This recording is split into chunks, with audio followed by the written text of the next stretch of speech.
Estado Público, Senado, ditadores, conquistas da plebe, Roma, República, História ao quadrado.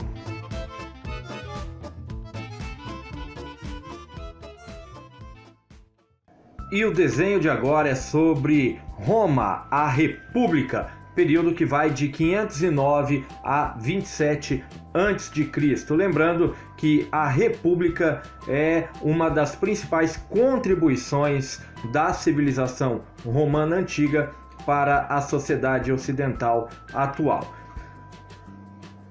A República, que tem como características principais a ideia do Estado público, ou seja, o Estado ele não tem um dono, ele não pertence a ninguém, e sim ele é público, composto por instituições.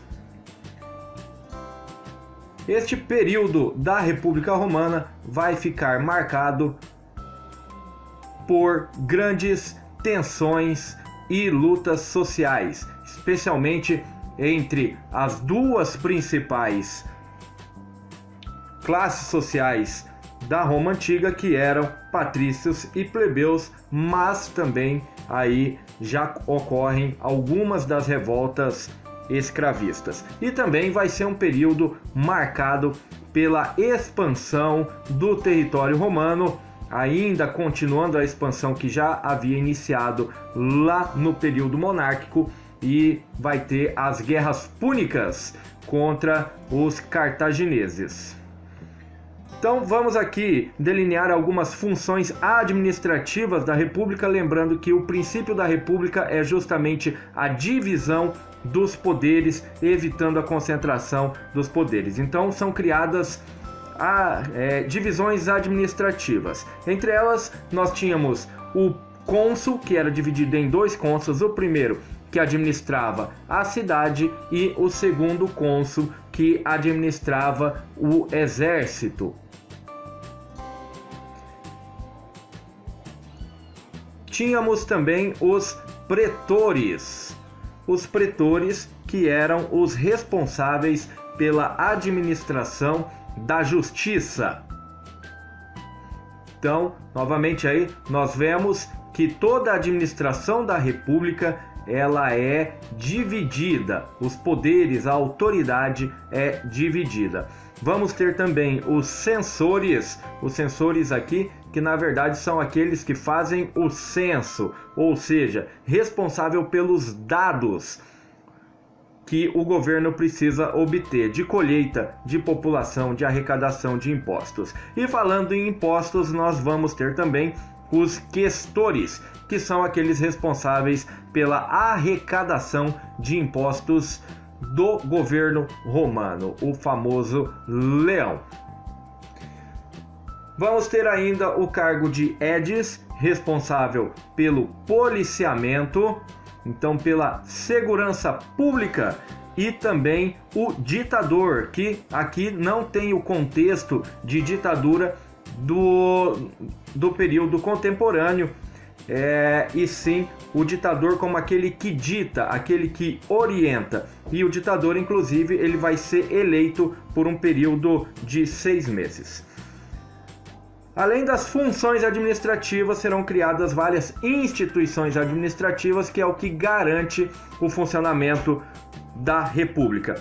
O principal deles era o Senado. O Senado era um órgão vitalício, consultivo, formado principalmente pelos anciãos. Teremos também a Assembleia das Tribos, ou seja, uma organização aonde os líderes tribais irão se reunir para definir pontos importantes para a sociedade romana.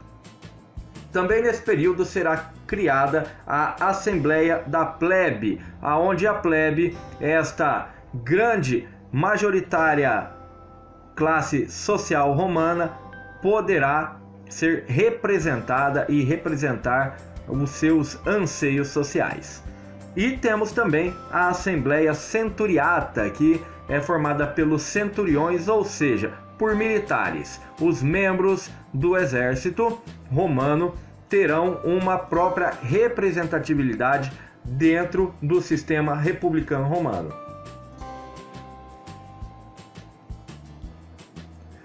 Mas, sem dúvida alguma, a principal marca da República Romana é o período de tensão social e de conquistas da plebe. A plebe vai conquistar uma série de direitos a partir de sua luta. A primeira delas é o tribunato da plebe, ou seja, eles passarão a ser representados no governo romano, mas aqui ainda sem poder criar leis, mas eles vão ter a oportunidade de vetar leis, ou seja, proibir que leis que os prejudiquem entrem em vigor.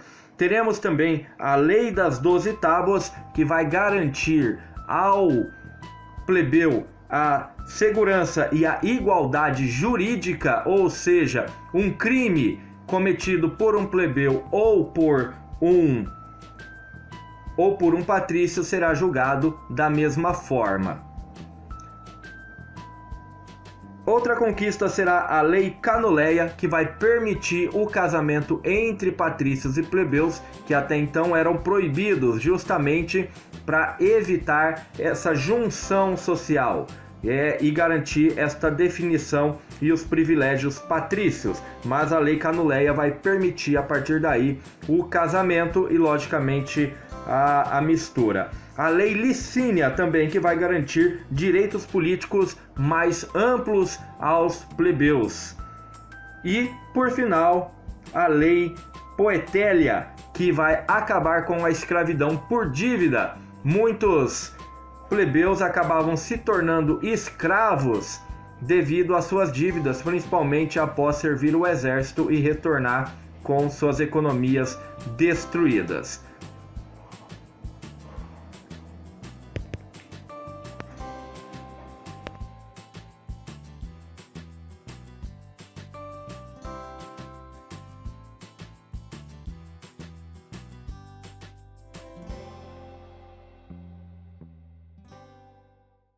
E aí, gostou do vídeo? Então deixe o seu like, aproveita e se inscreva. E ative as notificações para não perder nenhum dos próximos. Acesse esse e outros materiais no meu site historiaoquadrado.com. Eu sou o professor historiador Giovanni Bernini. Deixe sugestões nos comentários.